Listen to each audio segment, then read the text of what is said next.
오늘 이제 저와 여러분들이 읽은 말씀, 에베소서 3장에 있는 말씀을 근거로 해서 성도를 위한 바울의 기도라는 제목으로 은혜를 나누겠습니다. 에베소서 3장 그 1절에서 13절 말씀이 초반절에는 저와 여러분들이 지난 시간에 하나님의 은혜의 경륜이라는 제목으로 나눴습니다. 사도 바울의 인생 가운데 하나님이 어떻게 일하셨는지, 그리고 사도 바울의 인생을 통해서 하나님은 또 어떤 경륜을 이루어 가시는지를 우리가 함께 나눴었죠. 자, 오늘은 그 이후의 말씀인데요. 이 말씀은 기도의 내용입니다. 사도 바울이 에베소 교회와 성도들을 위해서 기도하는 내용이 담겨져 있어서 이 기도하는 내용을 가지고 어떤 은혜가 있을까?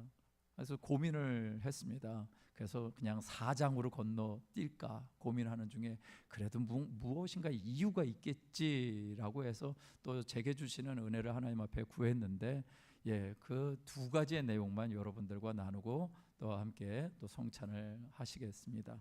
첫 번째는요, 사도 바울의 모습을 따라서 기도하라라는 것입니다. 한번 읽어볼까요? 시작. 바울의 모습을 따라 기도하라. 바울의 모습을 따라 기도하십시오. 자, 오늘 말씀에 보면은요, 사도행전 3장 14절에서 15절에 이런 말씀이 있습니다. 이러므로 내가 하늘과 땅에 있는 각 족속에게 이름을 주신 아버지 앞에 어떻게 한다고요? 무릎을 꿇고 비노니라고 말하고 있습니다. 이게 그냥 당연한 것 같은데 제가 이렇게 말씀을 찾아보고 같이 말씀을 이 배경들을 한번 조사를 해보니까 구약 시대에 우리 많은 믿음의 선진들이 있고 그들이 기도하는 모습이 있습니다. 아브라함은 어떻게 기도했는가 봤더니 그 창세기 18장 22절에 이렇게 기도하고 있어요. 그 사람들이 거기서 떠나 소돔으로 향하여 가고 아브라함은 야훼 앞에 그대로 섰더니, 그대로 서서 뭘 했을까요? 아브라함이 그대로 서서 하나님 앞에 기도하는 내용이 이제 이어집니다. 그것은 무슨 내용이냐면 소돔과 고모라에 대한 부르짖음이 크고 그 죄악이 심히 무겁다라고 하나님이 앞에서 말씀하셨거든요. 그러니까 부르짖음이 있었다. 여러분, 부르짖음이 있었다면 그 소돔과 고모라가 망해야 될까요? 안 망해야 될까요? 당연히 안 망해야 되는 건 아닌가요? 부르짖음이 있었다라고 하면 안 망해야 되는데 소돔과 고모라는 저와 여러분들이 알다시피 망하죠. 왜 망했을까? 아니, 부르짖음이 있으면 하나님 앞에 간구했으면 망하지 말아야죠. 불과 유황의 심판을 받으면 안 되죠. 근데 여기에서 말하는 것은 삶이 아니었다라는 거예요. 부르짖음은 삶이 아니었던 것입니다. 여러분, 아벨이 죽었을 때 어떤 일이 벌어지죠? 하나님이 그거를 아벨이 죽었다고, 가인이 동생 아벨을 죽였을 때 아벨의 죽음을 아무도 몰랐을 거 아니에요. 근데 하나님은 아셔요. 어떻게 할까요? 그 피가 호소했다라고 얘기를 합니다. 그렇다면 이 소돔과 고모라의 부르짖음은 무엇인가요? 피가, 불의함이 호소하고 있다라는 것입니다.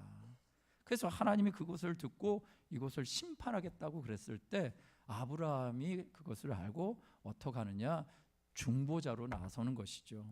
그래서 여러분들 잘 알다시피 의인 50명, 의인 45명, 30명, 20명, 10명만 있으면 그 땅을 건져 주시겠습니까? 라고, 그러니까 하나님이 그러겠다라고 얘기를 했는데 결국 10명이 있었다 없었다? 없었다라는 것이었죠. 그러니까 그 가운데서 아브라함이 한 것이 무엇이냐면 그들 앞에 서서, 또 하나님 앞에 서서 그렇게 기도를 올리는 내용이 나옵니다. 그리고 또 그 10왕 중에 보니까 솔로몬 왕이 하나님 앞에 기도하는 모습이 나옵니다.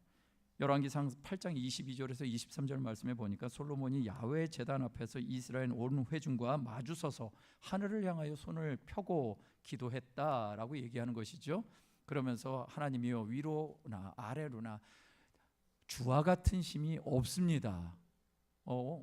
주께서는 온 마음으로 주 앞에서 행하는 종들에게 언약을 지키시고 은혜를 베푸셨습니다 라고 기도를 하고 있는 것입니다. 이 안에서도 보니까 이스라엘 백성 온 회중과 함께 마주서서 하늘을 향해서 손을 폈다. 이게 어떤 상황인지 여러분들 좀 짐작이 되시죠?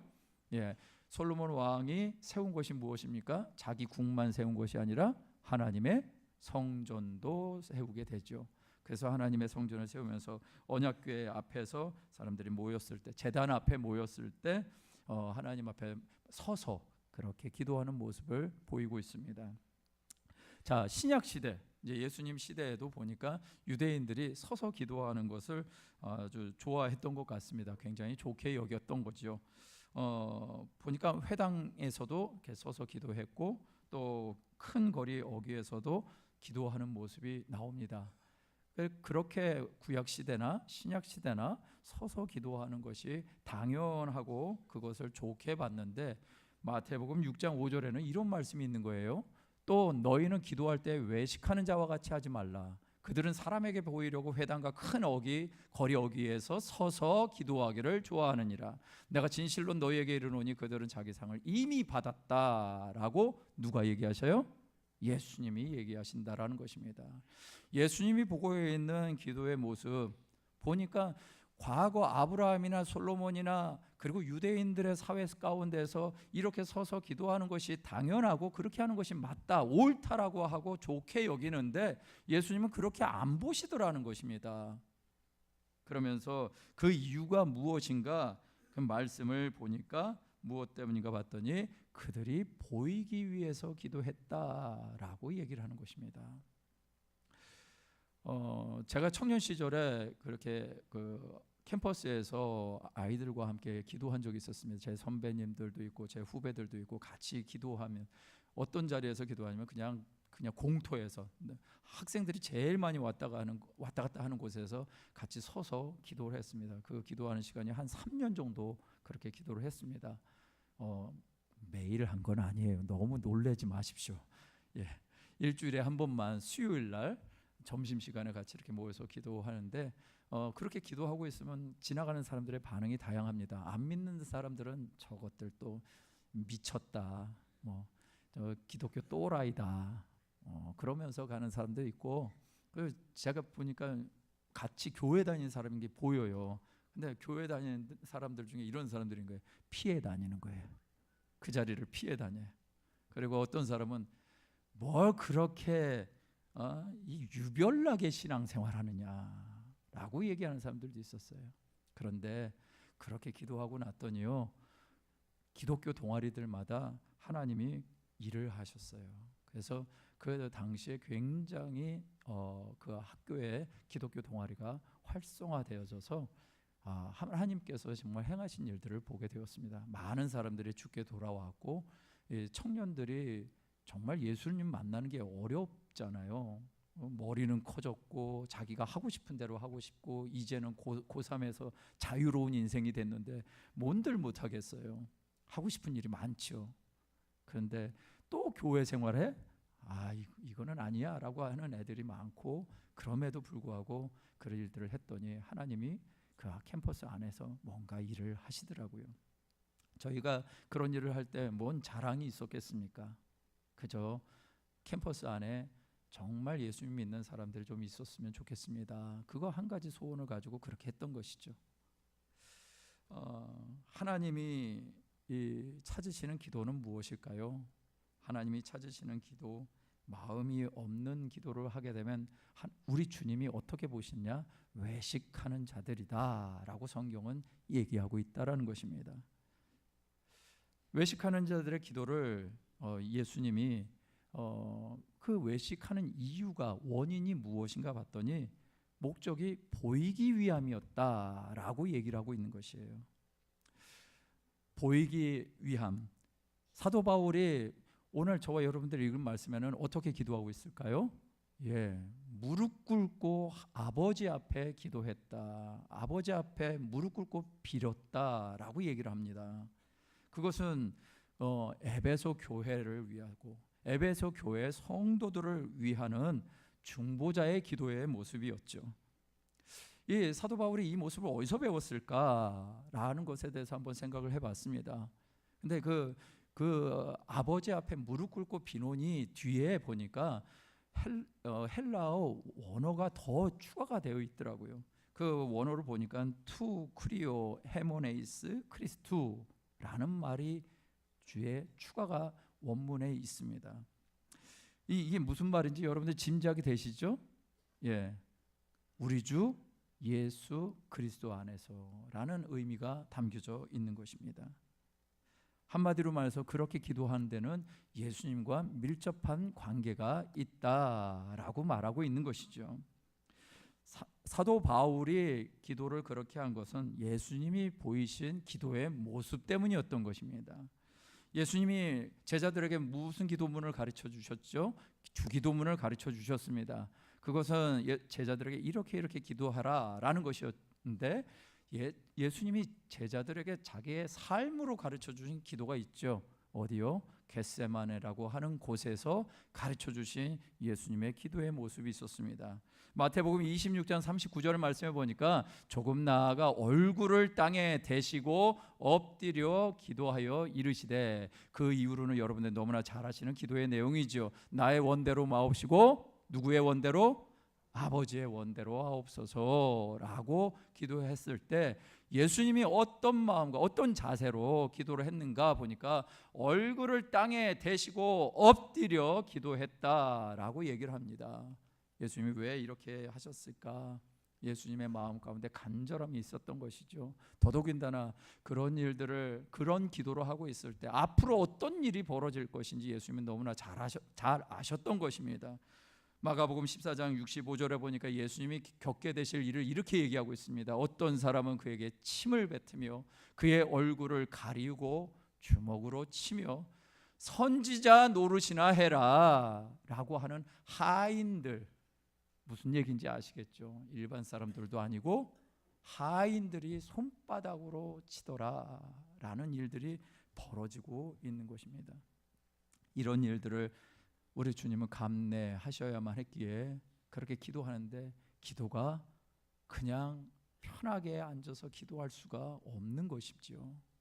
정말 간절한 마음으로 기도하게 되는 것이죠. 예수님이 그렇게 기도한 것은 이런 모욕을 면하기 위해서 기도하셨을까요? 자기를 죽이려고 하는 유대인들의 구원을 위해서 기도하는 것이고, 이방인들을 위해서 기도하는 것이고, 온 인류의 구원의 기회를 주시기 위해서 그렇게 기도하셨던 것 아니겠습니까? 예수님의 기도는요, 간절함이었고요, 예수님의 기도는 진실함이었고요, 예수님의 기도는 사랑이었고 겸손이었습니다.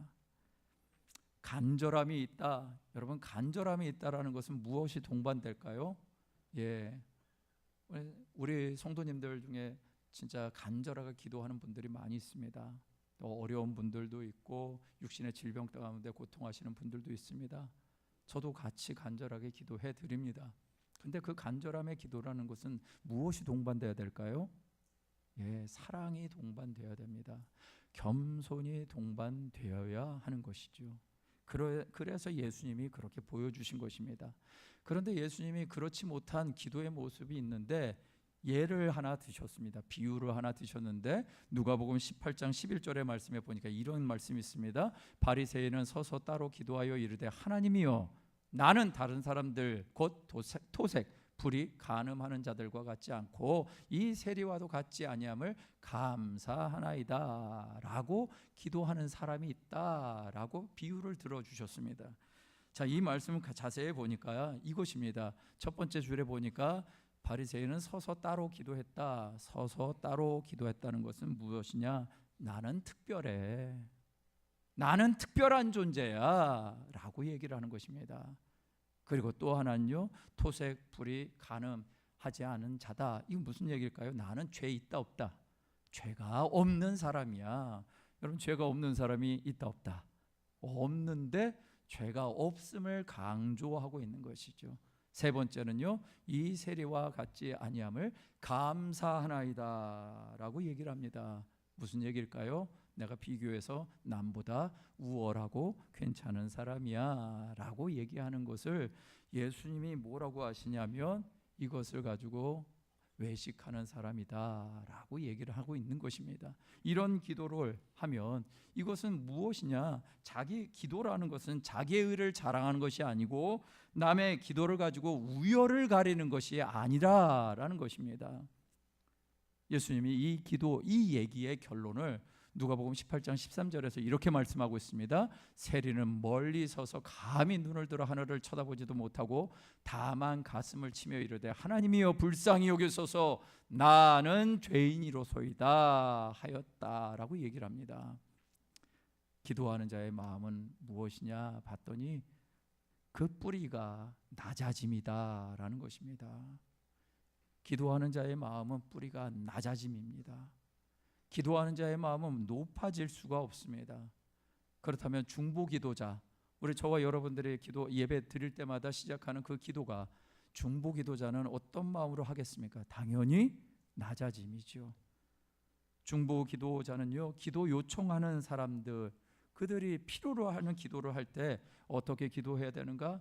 그들보다 더 지극히 낮아져서 아래로 내려가서 기도하는 것입니다. 더 낮은 마음을 가지고 기도하는 것이죠. 그래서 사도 바울은요, 빌립보서 2장 7절에서 8절 말씀에 이렇게 얘기하고 있습니다. 오히려 자기를 비워 종의 형체를 가지사 사람들과 같이 되셨고 사람의 모양으로 나타나사 자기를 낮추시고 죽기까지 복종하셨으니 곧 십자가에 죽으심이라. 누구 얘기예요? 예수님에 대한 얘기입니다.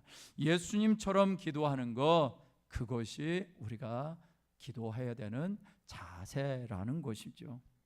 제가 얼마 전에요, 갑자기 새벽에 좀 일찍 일어났습니다.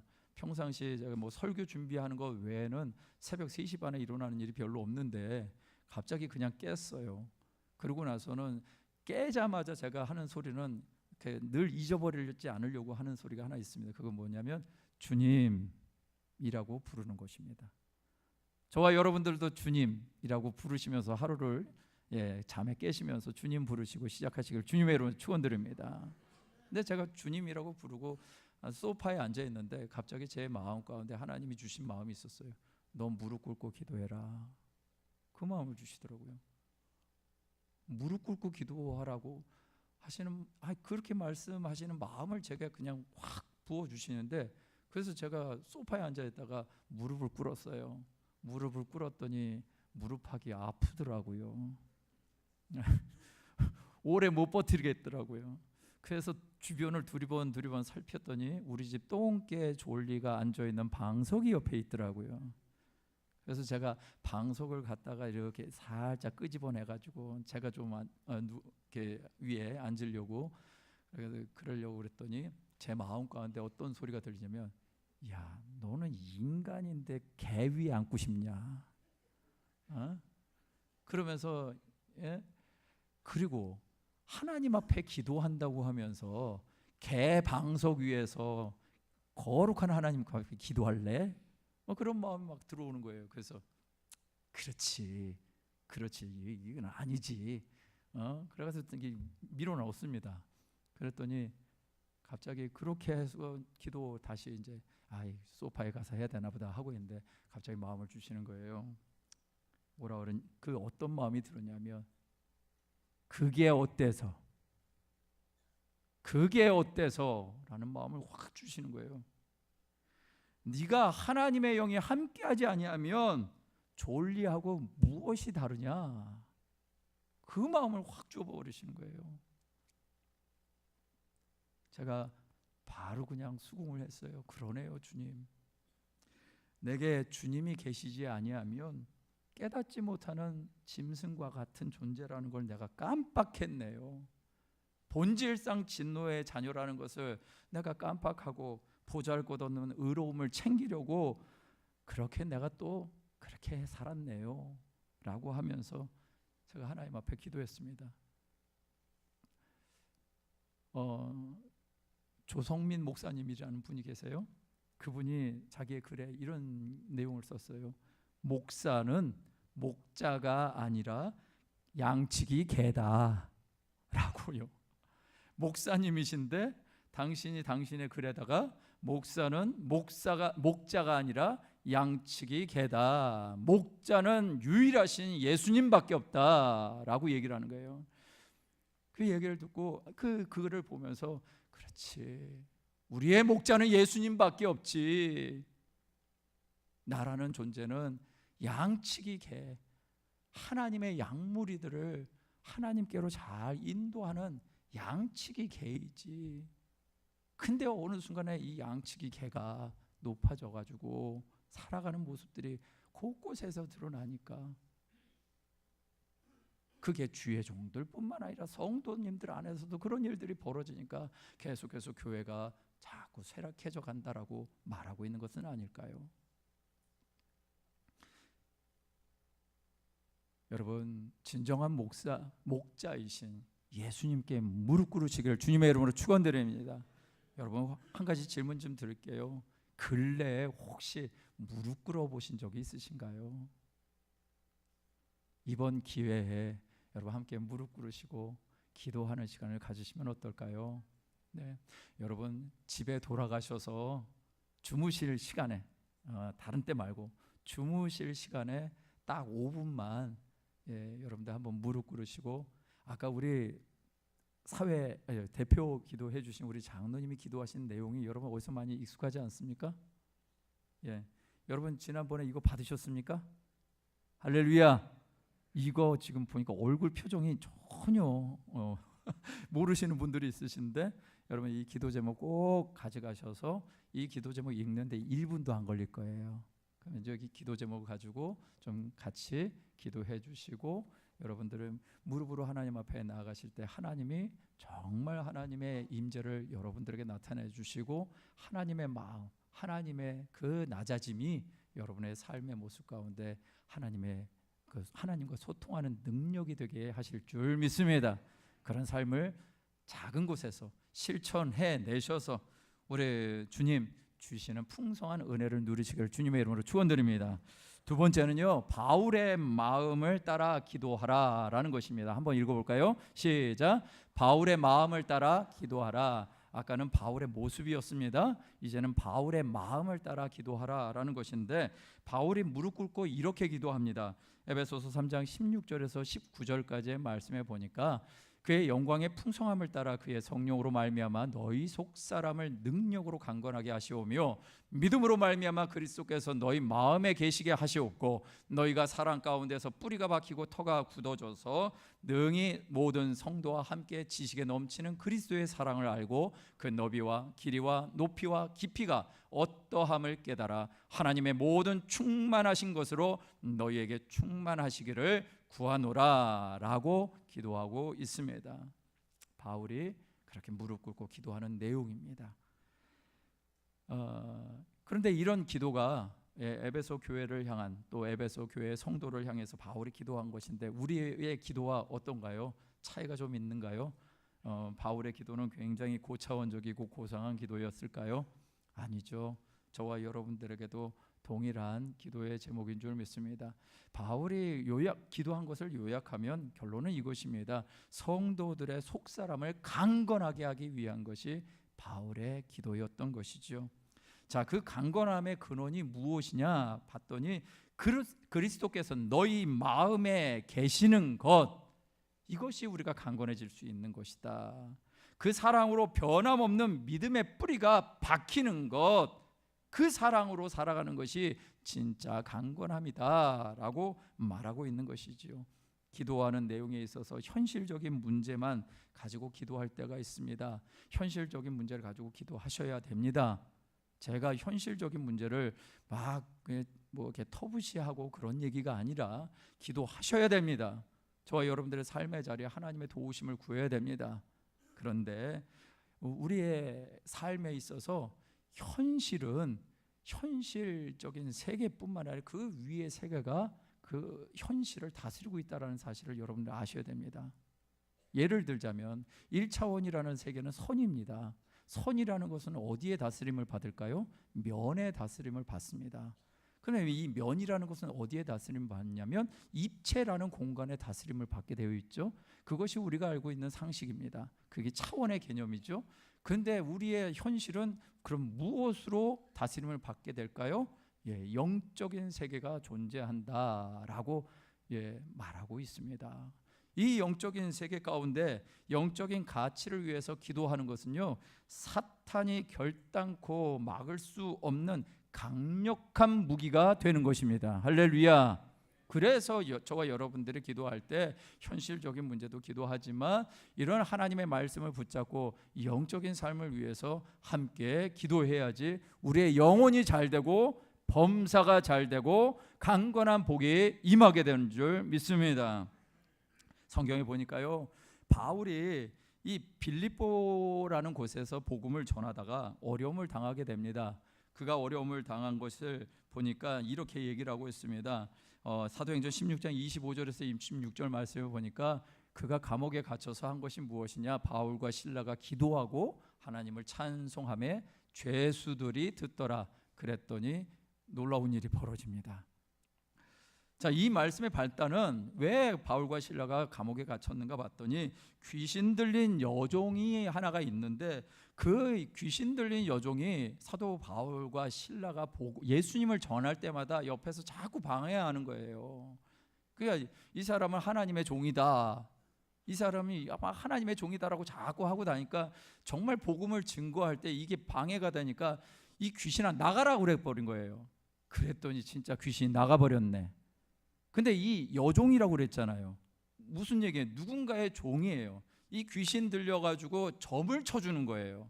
그러니까 그 점을 쳐주는 것을 못하게 되니까 이익이 없어져 버렸잖아요. 그러니까 그 주인이 누구를 고발해? 바울과 실라를 고발해서 감옥에 가게 된 거예요. 근데 감옥에 갔었을 때 가기 전에 어떤 일을 겪게 되냐면 사도행전 16장 23절 24절에 보니까 많이 쳤대요. 많이 친 후에 옥에 가두었는데 옥이 어떤 감옥이냐 봤더니 24절에 깊은 옥에 가두었다. 그리고 발에 착고가 든든히 채워졌다라고 얘기를 합니다. 바울과 실라가 많이 맞고 옥에 갇혔는데 이 얘기인즉슨 빛이 있을까요? 예. 햇빛이 들어올 리가 없겠죠. 또 죄수의 처우가 아주 좋아서 뭐 호롱불도 챙겨주고 뭐 이것도 챙겨주고 화장실도 챙겨주고 그런 감옥이 아니죠. 거기에서 있는다라는 것은 굉장히 낙심이 됐을 것입니다. 깊은 옥에 바울과 실라가 갇혀서 정말 이 어둠 속에서 자기가 매를 많이 맞아서 상처투성인 그 몸을 보면서 그 통증을 느끼면서 어떤 생각을 했을까요? 엄청난 낙심이 찾아왔을 것입니다. 꼬리에 꼬리를 물었을 것입니다. 뿐만 아니라 이제 앞으로 어떻게 될지 모르는 두려움에 사로잡혀 있을 가능성이 크지요. 그런데 그런 상황에서 바울과 실라가 기도하고 찬양했다라고 얘기를 합니다. 여러분, 찬양이 이럴 때 부를 수 있는 건가요? 조금만 생각해 보면 여러분, 찬양이 이럴 때 부를 수 있는 것이 아니잖아요. 우리는 기분이 좋을 때 흥얼흥얼거리게 되어 있고 기분이 좋아야지 유행가 좀 하고 조금 더 좋아야지 성경적인 찬송가. 우리 기분 좋으면 노래방 가면 열심히 부르잖아요. 근데 뭔가 좀 이렇게 은혜가 있다라고 생각할 때 어쩌면 찬송을 부르는 것이 이것이 인지상정이 아닐까요? 그런데 사도 바울과 실라가 지금 이 상황에서 찬송을 했다라는 것입니다. 여러분, 이 찬송이 노래였을까요? 이 찬송은 자기의 고백이었던 거죠. 이 찬송이야말로 여러분, 찬송이라는 말이 무엇입니까? 누군가를 높여드리는 노래라는 것이잖아요. 그렇죠? 그렇다면은 이 상황에서 누군가를 높여드리는데 누군가가 누구겠습니까? 하나님을 찬양하는 것이죠. 찬송은 그렇게 해서 하나님을 높여드리는 것입니다. 찬송은요, 하나님을 즐거워하는 것이고 찬송은 하나님을 좋아하는 것입니다. 하나님을 사랑하는 것입니다. 찬송은요, 하나님과 친밀함을 갖는 것이 찬송인 거지요. 자기의 삶의 자리에 함께 하시는 하나님을 기대하면서 부르는 것이 찬송인 거죠. 전혀 기대할 수 없고 전혀 희망이 안 보이는 이 상황 가운데서도 주님이 여전히 함께 하신다라는 것을 믿는 것이 찬송인 거죠. 바울과 실라가 찬송하기에 앞서 무엇을 했을까요? 기도했다고 합니다. 그들이 어떤 기도를 했을까? 푸념하듯이 기도했을까요? 원망과 한탄 속에서 기도했을까요? 매맞음에 아파서 울며 통곡하며 울고 기도했을까요? 제가 만약에 입장 바꿔서 그 삶의 현장에 있다면 아마 저는 그렇게 기도했을 것 같습니다. 그런데요, 조금 생각해 봤더니요, 사도 바울과 실라도 좀 그런 시간들이 있지 않았을까, 그런 생각을 합니다. 왜 그러냐면 사도 바울과 실라가 기도를 하고 찬송했을 때 그 상황이 어떤 상황이냐면 사도행전 16장 25절의 말씀에 보니까 한밤중이랍니다. 아마 사람들에게 쫓겨가지고 다녔을 때는 그래도 해가 있는 시간이지 않았을까, 뭐 추측입니다.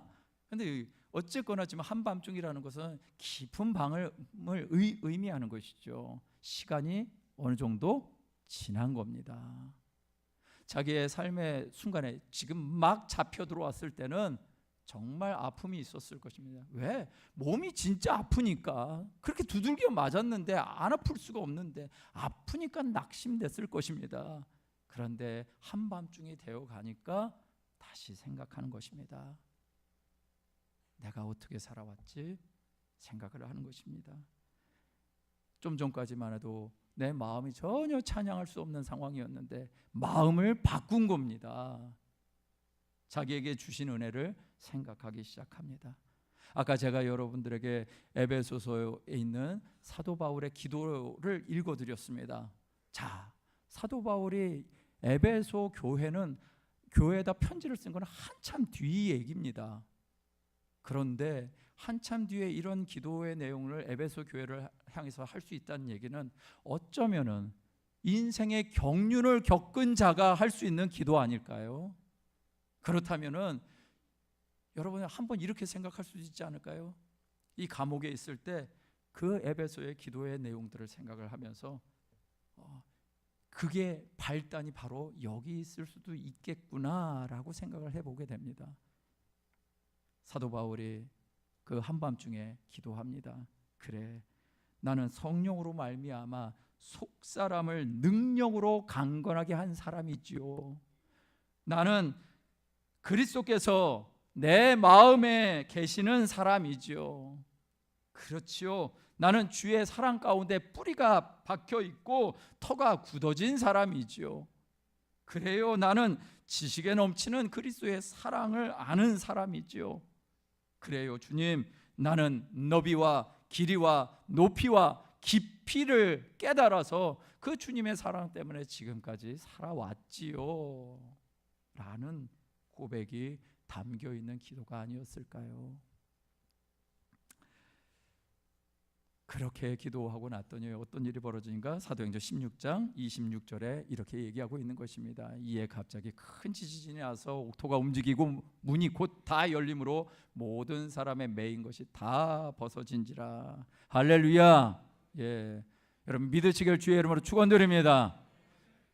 하나님을 찬양하고 하나님께 기도하는 자들에게 나타나는 역사를 이렇게 말하고 있는 것입니다. 우리의 기도는 그냥 공으로 하는 것이 아닙니다. 허공에다가 주먹질을 하는 것이 아닙니다. 하나님의 역사는 반드시 일어난다라고 그렇게 얘기를 하고 있는 것입니다. 마음의 중심을 갖고 있는 자들에게 하나님의 역사는 일어나게 되어 있습니다.